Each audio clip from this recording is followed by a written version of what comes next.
នៅក្នុងភាគមុនខ្ញុំអំពាវនាវឲ្យរាជរដ្ឋាភិបាលកម្ពុជាយកចិត្តទុកដាក់លើសមរភូមិព័ត៌មានអន្តរជាតិ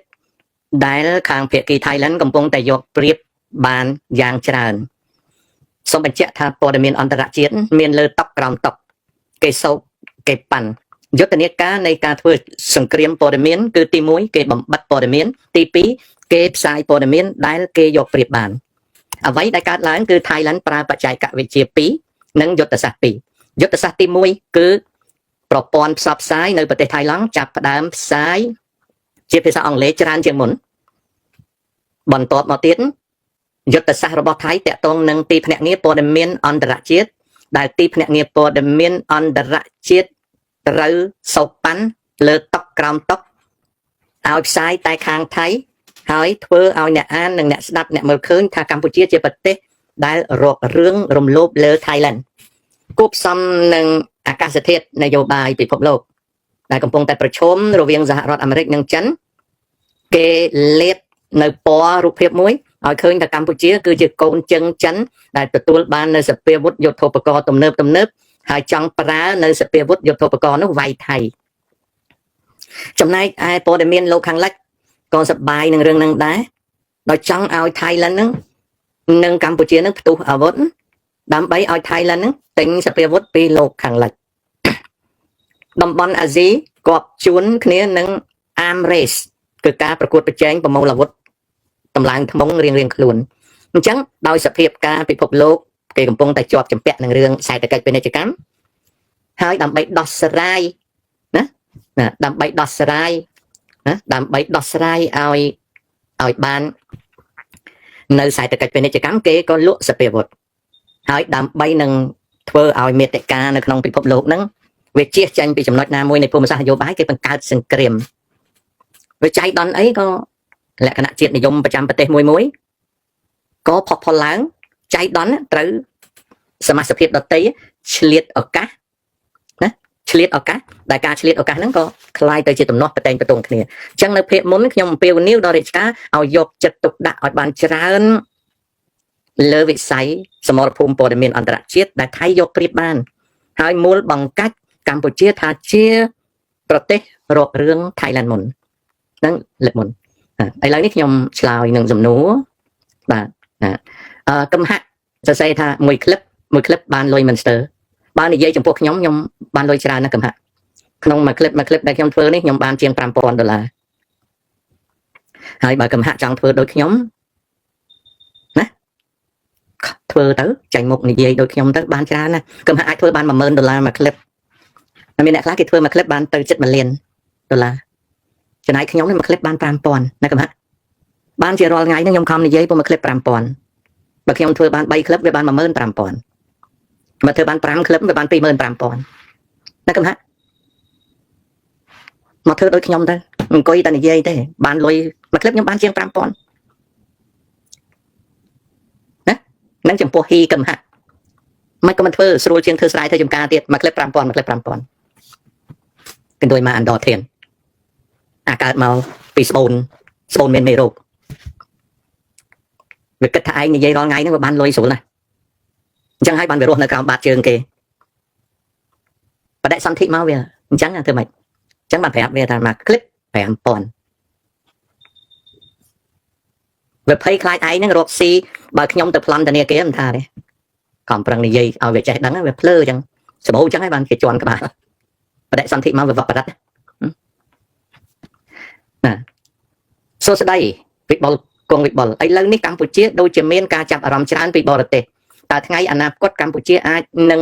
មានសេដ្ឋកិច្ចរីកធំដែរឬទេដំបូងសំណួរនេះខ្ញុំក៏ឆ្លើយណាវិបុលនៅក្នុងពេលឆាប់នេះប្រទេសកម្ពុជានឹងសម្ពោធដាក់ប្រើប្រាស់វាលយន្តហោះថ្មីស្រឡាងមួយនៅខេត្តកណ្ដាលដែលជាវាលយន្តហោះធំហើយទំនើបទៀតកម្ពុជាคล้ายទៅជាប្រទេសដែលមានទីសម្ចតយន្តហោះអន្តរជាតិបានគ្រប់ប្រភេទអ្វីដែលកម្ពុជាត្រូវការគឺអាជ្ញាធរអាកាសចរស៊ីវិលក្រសួងទេសចរនិងរដ្ឋាភិបាលខំប្រឹងពង្រីកការផ្សព្វផ្សាយដោយជួល advertising agency ជួល advertising company ជួលក្រុមហ៊ុនផ្សាយពាណិជ្ជកម្មឲ្យផ្សាយអំពី Visit Cambodia 2025 Visit Cambodia 2026 27 28អញ្ចឹងកម្ពុជាត្រូវបង្កើតនៅព្រឹត្តិការណ៍ទេសចរឲ្យបានច្រើនហើយផ្សព្វផ្សាយអំពីភាពងាយស្រួលផ្សព្វផ្សាយអំពីភាពសបាយអាហារឆ្ងាញ់បដិសណ្ឋារកិច្ចគួរសមផ្អែមល្ហែមរស់រាយលក្ខណៈនិងផ្ដល់ឲ្យនៅមនុស្សដែលជាទេសចរក្នុងពិភពលោកហ្នឹងឲ្យគេចាប់អារម្មណ៍មកទស្សនាកម្ពុជាក្នុងការកសាងវិស័យសេដ្ឋកិច្ចទេសចរណាសំខាន់ណាស់សំខាន់ណាស់ហើយយើងក៏ងាកទៅវិបុលយើងក៏ងាកទៅបញ្ហាដែលកើតឡើងរវាង Thailand និងកម្ពុជានៅព្រំដែនតើវាតកតងនឹងវាលយន្តហោះថ្មីទេមិនគួរឲ្យជឿទេក៏ប៉ុន្តែខ្ញុំ James Sock អាចនិយាយប្រាប់បានថាសូម្បីតែកម្ពុជាប្រុងបើកវាលយន្តហោះថ្មីនេះក៏បញ្ហាព្រំដែនកម្ពុជា Thailand វាជាប់ជំពាក់នឹងវាលយន្តហោះនឹងដែរកូនក្មួយប្រិមិត្តអាចគិតថាអត់តកតងទេតែខ្ញុំចំពោះខួរក្បាលខ្ញុំគិតថាតកតងថៃកំពុងតែដុនដាបខាងទេសចរឆ្នាំ2024កន្លងទៅទេសចរជាង30លាននាក់បានមកលេងនៅ Thailand ទេសចរ Thailand មិនដឹងជាស្មើនឹងប៉ុន្មានភាគរយនៃសេដ្ឋកិច្ច GDP Thailand ទេក៏ប៉ុន្តែ Thailand កំពុងតែជួបប្រទះវិបត្តិមួយដែលធំដែលធ្វើឲ្យទេសចរនៅ Thailand ធ្លាក់ចុះគឺវិបត្តិចោរកម្មដែលចោរកម្មហ្នឹងគឺនៅក្នុងអត្ថបទដែលខ្ញុំបានអធិប្បាយហើយថាដៃម្ខាងចិនអង្អែលលួងលោម Thailand តែដៃម្ខាងចិនបានបញ្ជូនពួកចោរឲ្យមកបំផ្លាញ Thailand អាណាចក្រចោរកម្មនៅភូមានៅឡាវនិងអាណាចក្រចោរកម្មចិននៅកម្ពុជាឥឡូវនេះបានរកឃើញថា Thailand គឺជាឋានសួគ៌ចោរកម្មភាគខាងជើង Thailand ក៏คล้ายទៅជាអាណាចក្រចោរកម្មអញ្ចឹងឡាវក៏មានអាណាចក្រចោរកម្មភូមាក៏មានអាណាចក្រចោរកម្មកម្ពុជាក៏មានអាណាចក្រចោរកម្មឥឡូវ Thailand ក៏មានអាណាចក្រចោរកម្មពីព្រោះចិនមានគោលដៅនឹងពង្រីកអាណាចក្រចោរកម្មទៅម៉ាឡេស៊ីនិងឥណ្ឌូនេស៊ីនៅពេល Thailand ជួបប្រទះនឹងចោរកម្មរដ្ឋាភិបាល Thailand ជួបប្រទះនឹងការបាត់បង់ទេសចរហ្នឹងមួយរឿងទៀត Thailand បាត់បង់ទេសចរដោយសាររំជួយផែនដីនៅភូមាក្រោយពីរំជួយផែនដីនៅភូមាមនុស្សអត់សូវហ៊ានទៅហ្នឹងក៏ផ្អាកចរន្តហូរចូលនៃទេសចរហ្នឹងទី2ទី3ភូមិទេសចរ Thailand មានគូប្រកួតហ្នឹងគឺឆ្លងតែមួយប្រទេសទេ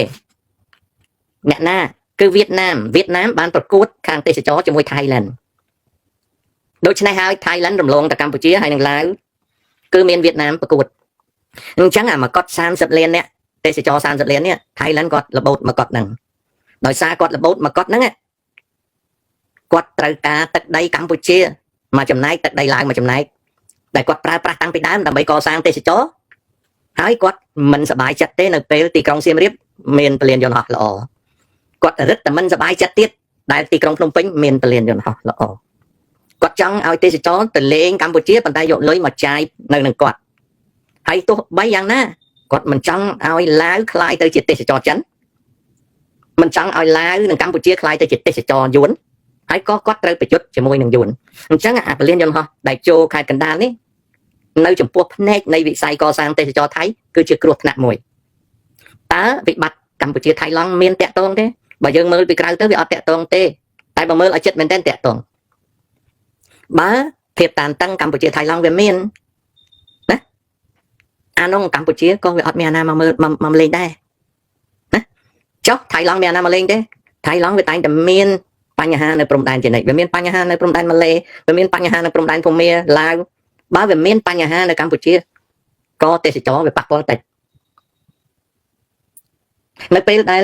ថៃឡង់វាមានប្រៀបលើព័ត៌មានអន្តរជាតិ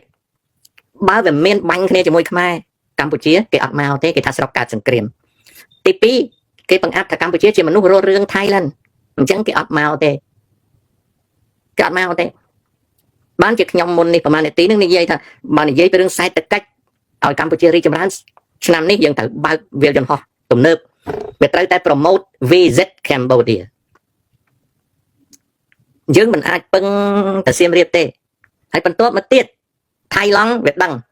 ថាខេត្តព្រះវិហារសៀមរាប បន្ទាយមានជ័យអីអស់ហ្នឹងជាខេត្តដែលអាចប៉ះទង្គិចគ្នាហើយកម្ពុជាតូចជាងថៃឡែនបើវាប៉ះទង្គិចគ្នាតាមបណ្ដោយព្រំដែនពីព្រះវិហារមកអាណាមកសៀមរាបណាបន្ទាប់មកទៀតថៃឡង់ក៏វាវាយយើងផ្នែកអាកាសចរស៊ីវិលយើងដឹងហើយថាកម្ពុជាទោះបីមានវាលយន្តហោះទំនើបល្អក៏ដោយអាកាសចរស៊ីវិលកម្ពុជាមិនមែនជារបស់កម្ពុជាទេរួមទាំងអង្គរអែរផងហើយអង្គរអែរនេះតូច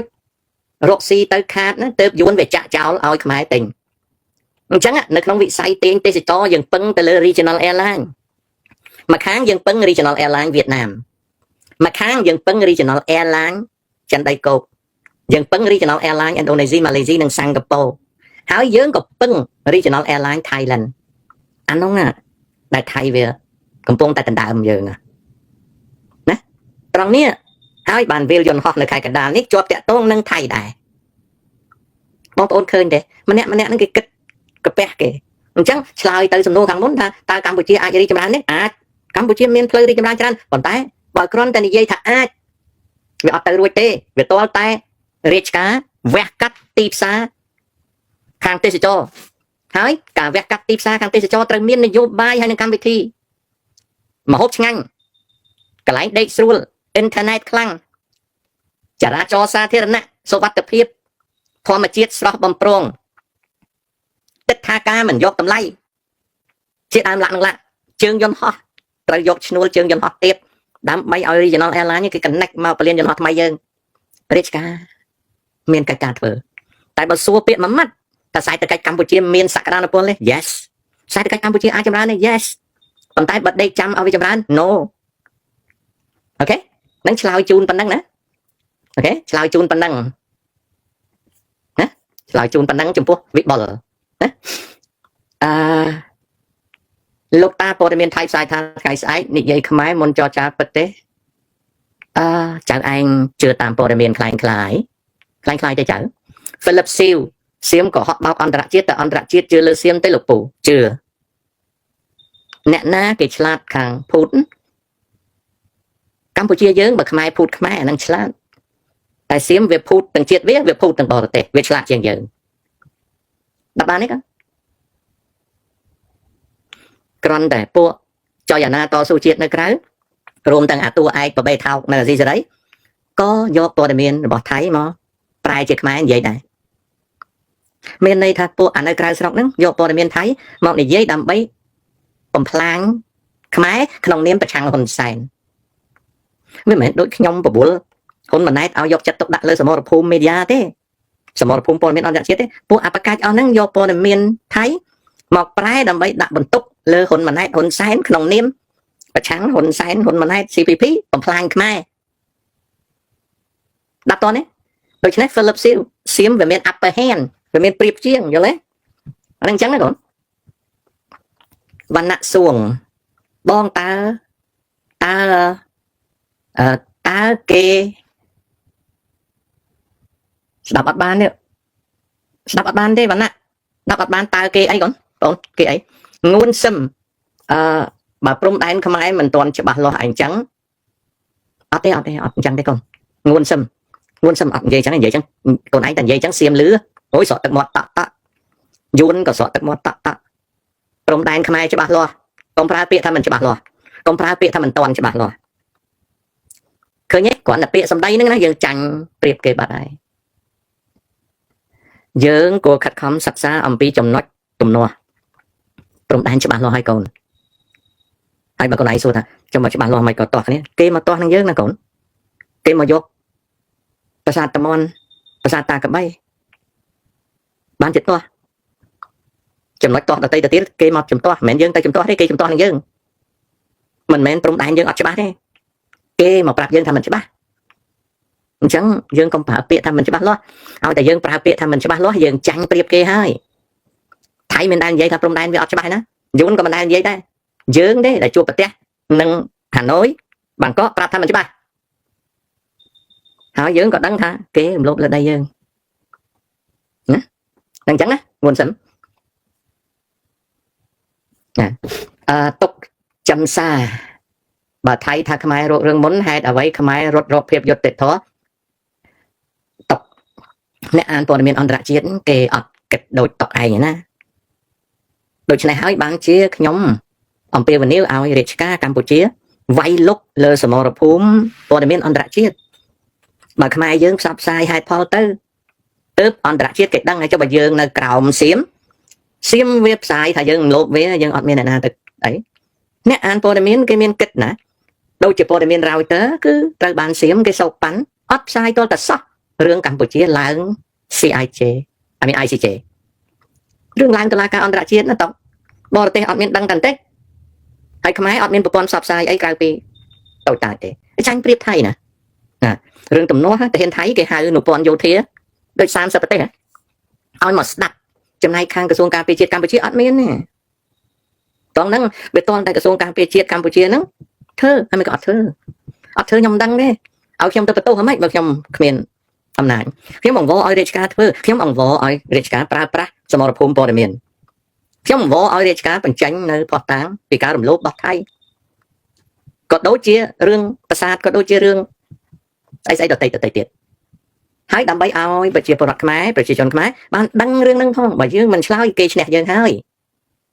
អាហ្នឹងអញ្ចឹងណាតំអាមានតប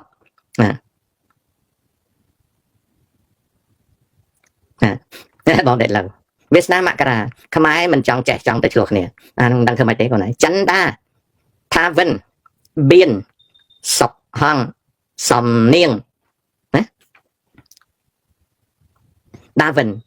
ចុះដោយសារជួយតាឆ្លើយហើយណាកូនណាតាឆ្លើយហើយចំណុចហ្នឹងអូខេ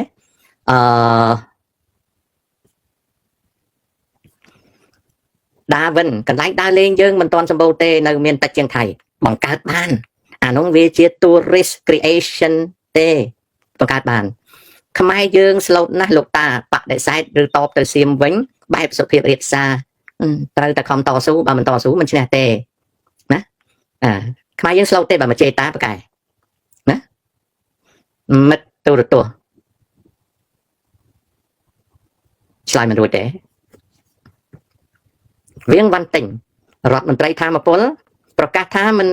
បានប្រើភ្លើងថៃទេកម្ពុជាមានភ្លើងគ្រប់គ្រាន់ហើយចង់កាត់ក៏កាត់ទៅល្អណាស់ព័ត៌មានហ្នឹងស្ថានភាពវាកាន់តែតានតឹងបាទស្ថានភាពអត់ធូរទេតានតឹងឥឡូវនេះរឿងសមុទ្រគេយកមកនិយាយហើយតាំងពីម្សិលមិញសាឡាសឹមវិបុលភួនម៉ៅប៉ោចនៅក្នុងប្រទេសឥឡូវប្រជាជនមិនស្ដាប់ពួកក្រុមចុយអាណាទេល្អណាស់បាទលោកតាអាចបកស្រាយ MOU ខ្មែរថៃឆ្នាំ2000បានទេអត់បកស្រាយបានទេចៅតាអត់មាន MOU ឆ្នាំ2000នៅក្នុងដៃហើយបើតាមានក៏មានតែ MOU តែវាអត់មានឯកសារអបសម្ព័ន្ធអញ្ចឹងតាអត់ឆ្លើយបានទេ Baby Yoda ថៃមាន hacker ខ្មែរចង់ hack គេហទំព័ររដ្ឋាភិបាលគេពិតអត់លោកតាគេចោទប្រកាន់អញ្ចឹងតែអង្គភាពខាង cyber space របស់កម្ពុជាតូចហើយខ្សោយណាស់យើងក៏ដឹងអូខេព័ត៌មានសម្ដេចពុកគួរបង្កើតអង្គភាពចំនួន3ថែមទៀតខ្ញុំអត់ដឹងទេព័ត៌មានអានោះតើតែជូនដំណាក់សំណុំពរទៅកាន់លោកហ៊ុនសែនចំណែកខ្ញុំអត់មានអំណាចអីទេណាអត់ដឹងទេអារឿងអញ្ចឹងអត់ដឹងទេផ្សេងនាងឥឡូវកម្លាំងយើងកំពុងតែបន្ថែមនៅប្រាសាទកបីហើយកម្លាំងបន្ថែមអានឹងរឿងកងទ័ពតែព័ត៌មានលើឆាកអន្តរជាតិយើងចាញ់ប្រៀបគេរាជការខ្ញុំអំពាវនាវឲ្យរាជការតម្លើងយុទ្ធនាការលើសមរភូមិព័ត៌មានកោហត់ថៃអត់វាយទេតែភាពតានតឹងថ្ងៃទី14ខាងមុខនេះ3ថ្ងៃទៀតហ្នឹងវាអត់ចាញ់ផលទេអានេះយោបល់របស់តាណាយោបល់របស់ពូណាកូនណាអានឹងអញ្ចឹងខ្មែរអាចពឹងបារាំងព្រោះព្រះអង្គដួងពឹងបារាំងមកជួយ UB ពូសុំបកក្មួយថាលះបង់អាកំណិតផឹកទឹកតាមពងក្តរគេនឹងទៅតើព្រះអង្គដួងពឹងបារាំងវា100ឆ្នាំជាងមុន100ឆ្នាំក្រោយក្មួយឯងកើតហើយក្មួយឯងនៅផឹកទឹកពងក្តរបារាំងទៀតហើយយ៉ាងម៉េចតើពេលណាបានកូនខ្មែរឈប់ផឹកទឹកពងក្តរបារាំងផឹកទឹកពងក្តរបារាំងផងផឹកទឹកពងក្តរចិនផងផឹកទឹកពងក្តរយួនផងតើពេលណាអញ្ចឹងពូសុំបឈប់ក្មួយឯងទៅនិយាយពីអង្គដួងផឹកទឹកពងក្តរបារាំង100ឆ្នាំក្រោយមកនៅតែផឹកទឹកពងក្តរគេអញ្ចឹងឯងសម័យកាលក៏ដូរបច្ចេកវិទ្យាចំណេះដឹងការចេះដឹងភាពជឿនលឿនដូរហើយយើងទៅផឹកទឹកពងក្តរគេមិនលោកអើយលោក ឈប់ទៅមិនក៏កែមិនឡើងសោះអាកំណត់ផឹកទឹកពងក្រគេហ្នឹងពីដើមមកពូថាផឹកទឹកកែងដៃប៉ុន្តែឥឡូវតើប្រាប់តែផឹកទឹកពងតគេវាមិនបានងើបមិនរួចពីហ្នឹងពូពីដើមផឹកទឹកពងតគេដែរតែឥឡូវពូងើបរួចអញ្ចឹងឈប់ទៅកូនអើយកូនណាណាយូប៊ីឈប់ទៅបោះបង់អាកំណត់នឹងចោលទៅពូសុភ័ក្រណាអូខេPhilip Siêu ខ្ញុំមានផែនទី1 លើ 100,000 និងផែនទី1 លើ 50,000 តែស្ថានភាពជាក់ស្ដែងនៃបន្ទាត់ព្រំដែនខ្ញុំអត់ដឹងបើបង្ហាញក៏ឯងណា Philip Siêu Vanaron That's very good ដាកូនឃ្លាំង morning ដាវិនលោកតាហេតុអ្វីយើង slot ម្លេះមិនចេះកុហកដូចគេសំណួរនេះឆ្លើយអត់រួចទេកូនឆ្លើយអត់រួចតាអត់ចេះឆ្លើយឲ្យតែនិយាយរឿងខ្មែរ slot ខ្មែរអត់ចេះកុហកតាឆ្លើយអត់រួចអ្នកតាមដានព័ត៌មានកុំរំខានខ្ញុំបើមិនចឹងខ្ញុំដេញចាញ់អូខេបើចង់ផ្សាយព័ត៌មានទៅបើក YouTube Channel Facebook អីផ្សាយខ្លួនឯងកុំរំខានខ្ញុំដេញចាញ់អូខេខ្ញុំដេញចាញ់ខ្ញុំអត់មានត្រូវការអ្នកផ្សាយព័ត៌មាននៅពេលខ្ញុំធ្វើ show ទេពួកខ្ញុំកំពុងព្យាយាមឆ្លើយនឹងប្រិយមិត្តណាអ្នកតាមដានព័ត៌មានកុំយក platform ខ្ញុំទៅប្រើផ្សាយព័ត៌មានខ្លួនឯងខ្ញុំអត់ត្រូវការទេឈប់សរសេរបើមិនចឹងទេត្រូវណាខ្ញុំមានវិធី3យ៉ាងទី1ដេញចាញ់24ម៉ោងទី2ឈប់សុំស្នើ YouTube អត់ឲ្យមើលឃើញ channel ខ្ញុំមិនចង់ធ្វើទេប៉ុន្តែកុំអូខេហើយខ្ញុំសូមប្រាប់ប្រិយមិត្តថាអ្នកតាមដានព័ត៌មានទាន់ហេតុការណ៍នេះកំពុងតែផ្សាយព័ត៌មានភូតកុហកព័ត៌មានដែល website នេះភូតកុហកបើមានខ្មែរណាជឿ website ហ្នឹងគឺរបូតអស់គ្មានសល់ទេពីព្រោះសិតតែ fake news ព័ត៌មានភូតកុហកទេអញ្ចឹងកុំខានអញវើយខានអញដេញចាញ់អញខ្ជិលណាសរសេរច្រើនពេកហើយព័ត៌មានឯងសិតតែកុហកហើយប្រឌិតព័ត៌មានឯងមកសរសេរអីណា entertain and knowledge កូនឈប់ស៊ីចូលទៅកូនកន្លែងណាខុសត្រូវអីក៏ជួយរិះគន់កែលម្អបើឥឡូវតែចង់ឲ្យលុញពងណាឈប់ស៊ីចូលទៅកូនបើចង់ស៊ីចូលតើកូនឯងលក់ទឹកនោមសម្ដេចកូនឯងសុំទឹកនោមសម្ដេចមកដាក់ដបប៉ុនកូនដៃកូនឯងលក់តែបងប្អូនណាអ្នកណាបានផឹកទឹកនោមសម្ដេចមានអាយុអមតៈអីចឹងទៅឬក៏ទឹកនោមសម្ដេចហ្នឹងកូនឯងចាញ់លុយបោះផ្លាកធ្វើទឹកអប់អីចឹងទៅបើកូនឯងចេះតែគិតថាទឹកនោមសម្ដេចអត់ឆ្អេះកូនឯងត្រូវដឹងថាសម្ដេចគឺជាកម្ពុជាយើងក៏ជាកម្ពុជាជាប្រជាជាតិមួយណាអញ្ចឹងកុំឲ្យអីណាសុបាយណាឃើញពូនិយាយល្អពីសម្ដេចហើយចុះបើសម្ដេចរៀកនោមដាក់ខោឲ្យឆ្អេះឲ្យពូថាឆ្អេះហើយកូនឯងមកខឹងនឹងពូមិនកើតតែពូមានចេតនាល្អនិយាយពីសម្ដេចឆ្អេះខោណាដូច្នេះបើកូនឯងយកតែមកខាងកូនឯងគួរណាស់ទៅសុំទឹកនោមសម្ដេចចាញ់អញ្ញាបានលក់ដោយទឹកអប់ទៅកូនឯងត្រូវដឹងថាសុំបីតាពូនៅក្នុងខ្លួនក៏ឆ្អាបក៏ឆ្អេះដែរអូខេយើងត្រូវតែជួយសម្ដេចពីរយ៉ាងអាកន្លែងដែលវាមិនសូវល្អប្រាប់សម្ដេចឲ្យដឹងកុំឲ្យកុហកដោយអាអ្នកតាមដានព័ត៌មានហេតុការណ៍នេះវាចេះតែសរសេរព័ត៌មានកុហកនឹងស្គួតដែរខ្មែរអត់មើលវាសរសេរណាអីពង្រឹងវិស័យកងទ័ពអីត្រូវនាំយន្តហោះចម្បាំង J10 100 គ្រឿងអីអាបកាច់ចេះតែនិយាយគាត់បោះខ្លែងហ្នឹងក៏អាបកាច់នឹងអត់ចេះបោះផងទៅបើកយន្តហោះ J មួយមីអីស្អីណា BM21 អីចំនួន100គ្រឿង BM21 អីណា AM70 ទិញចូលថែម200គ្រឿងអីបាញ់តែប្រឡោះផ្លូវហ្នឹងបាញ់មិនត្រូវផងជួនកាលបាញ់ខុសទៀតលេបទឹកមាត់ទៀតចេះតែកុហកនិយាយផ្អ៊ូតទាំងអស់អាណាមិនចង់និយាយទេយ៉ាប់នេះយ៉ាប់ណាអញ្ចឹង entertain and knowledge បើចាត់ទុកថាទឹកនោមសម្ដេចហ្នឹងវាផ្អែមវាក៏អូបអាហ្នឹងចប់ហើយកូនអើយអត់ជួយសម្ដេចបានទេណាកោហត់លោកពូមិនចិនមិនចាញ់ប្រតិកម្មសោះអញ្ចឹងកូនឯងយ៉ាប់មានទៀតហើយវិនិយោគចិននៅថៃឡង់ប្រហែល20,000 លានវិនិយោគនៅវៀតណាមចិននៅវៀតណាមប្រហែល64,000 លានវិនិយោគចិននៅកម្ពុជាប្រហែល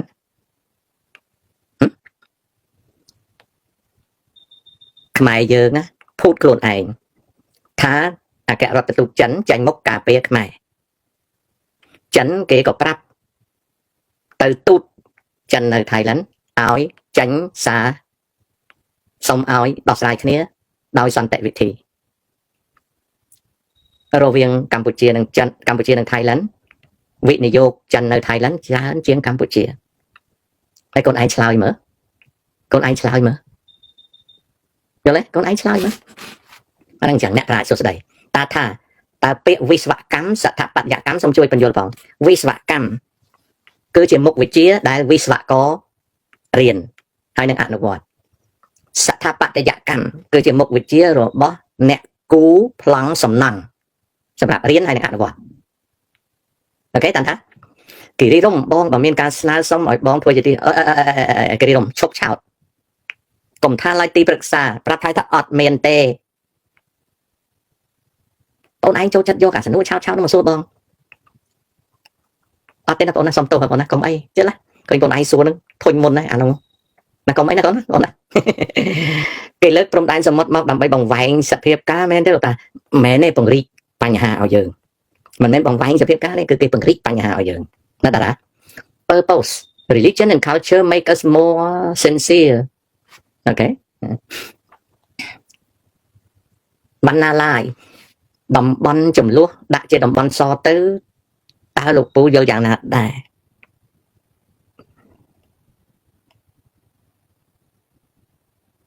ការដាក់តំបន់សនេះវាតកតងនឹងយុទ្ធសាស្ត្រទឹកដីនិងខ្សែទឹកកិច្ចមិនមែនចេះតែដាក់ទេមិនមែនចេះតែដាក់ទេតំបន់សមិនមែនជាដំណោះស្រាយទេណាតំបន់សគឺជាតំបន់អន្តរកាលគេដាក់ជាតំបន់សនៅពេលដែលគេកំពុងតែចរចាឬសិក្សា MOU ឆ្នាំ2000ក៏គេធ្វើអញ្ចឹងដែរជាមួយវៀតណាមក៏មានធ្វើអញ្ចឹងដែរជាមួយឡាវក៏មានធ្វើអញ្ចឹងដែរជាមួយថៃឡង់ក៏មានធ្វើអញ្ចឹងដែរប៉ុន្តែបើអង្គុយតែដាក់សតែគ្រប់តែគ្នាហ្នឹងងាប់ហើយយើងគេក៏មិនព្រមដាក់សយើងក៏មិនអាចដាក់សបានតាមចិត្តទេណាបណ្ណាអាហ្នឹងវាជាបច្ចេកទេសណាអាហ្នឹងអញ្ចឹងបច្ចកុសលតាមបទពិសោធន៍របស់លោកពូតើការដាក់ពាក្យទៅតុលាការ ICJ ត្រូវប្រើរយៈពេលប្រហែលថ្ងៃខ្ញុំអត់ដឹងទេអត់ដឹងណាស្រីស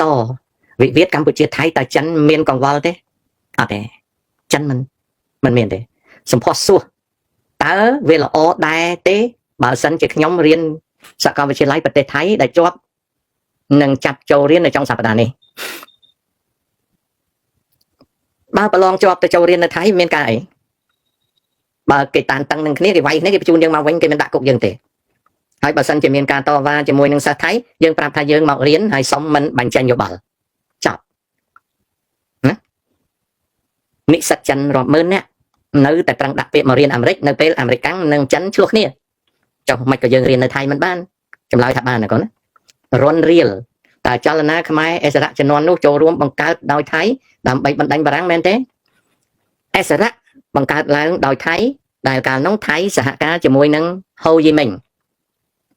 ចម្លើយប៉ុណ្ណឹងណា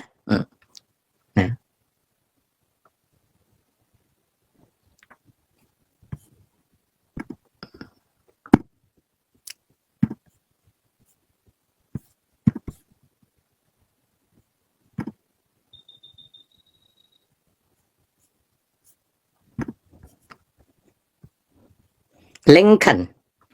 899តើតាអាចស្មានដឹងពីជំហានបន្ទាប់ថៃដើរយ៉ាងម៉េចទេខ្ញុំចង់ដឹងការយល់ឃើញរបស់តាខ្ញុំមានគិតរឿងហ្នឹងក្នុងការវិភាគណាចៅតែខ្ញុំមិនទាន់លើកមកនិយាយទេខ្ញុំដើរទាន់ព្រឹត្តិការណ៍មិននៅក្រោយព្រឹត្តិការណ៍ទេតែខ្ញុំឧទាហរណ៍ខ្ញុំដឹងរឿងអីណាចៅខ្ញុំចាំមើលរដ្ឋាភិបាលហ៊ុនម៉ាណែតសិនខ្លាចគាត់មាន reservation អីបើខ្ញុំនិយាយទៅវាទាស់នឹងរដ្ឋាភិបាលហ៊ុនម៉ាណែតវាបណ្ដាលឲ្យខូចកិច្ចការនយោបាយរបស់រដ្ឋាភិបាលកម្ពុជាអញ្ចឹងកន្លែងខ្លះក៏ខ្ញុំគិតទៅប៉ុន្តែខ្ញុំអត់និយាយហ្នឹងអញ្ចឹងណាព្រឹកមិញនាយករដ្ឋមន្ត្រីថៃធ្វើនាងថៃថោងឋានហ្នឹងយូរទៅនាងហ្នឹងល្ងើចុយម្ដាយល្ងើនាងហ្នឹងល្ងើឯងចេះនឹកឃើញថានាងហ្នឹងចេះនាងហ្នឹងល្ងើឲ្យខ្ជិលទៀតនាងហ្នឹងឡប់តាល្ងើឲ្យខ្ជិលទៀតមានល្ងើហ្នឹងល្ងើមកពីវាក្មេងពេកវាល្ងើអញ្ចឹងហើយបានជាគេចោទថានយោបាយវាហ្នឹងអថសិនទេអ្នកបញ្ជាអានេះឡើងមួយនេះអត់មានដឹងខ្យល់អីទេល្ងើប៉ុន្តែមិនបន្ទោសវាទេព្រោះវាក្មេងណាអញ្ចឹងឆាយីខ្ញុំឮសូវអញ្ចឹងដែរណាក្មួយអូខេ ភេរំលើឆាកអន្តរជាតិតើគេយល់យ៉ាងណាចំពោះទើបតែនឹងនិយាយភាគមុនហើយនឹងភាគនេះគឺថៃមានប្រៀបជាងយើងលើសមរភូមិព័ត៌មានអន្តរជាតិណាភេរំខ្ញុំស្នើសុំឲ្យរាជការកម្ពុជាបញ្ញាល់វាយលុកលើសមរភូមិព័ត៌មានអន្តរជាតិនឹងអញ្ចឹងបាទអញ្ចឹងខ្ញុំជម្រាបលាហើយជួបគ្នា4នាទីទៀតមកភាគទៀតជម្រាបលា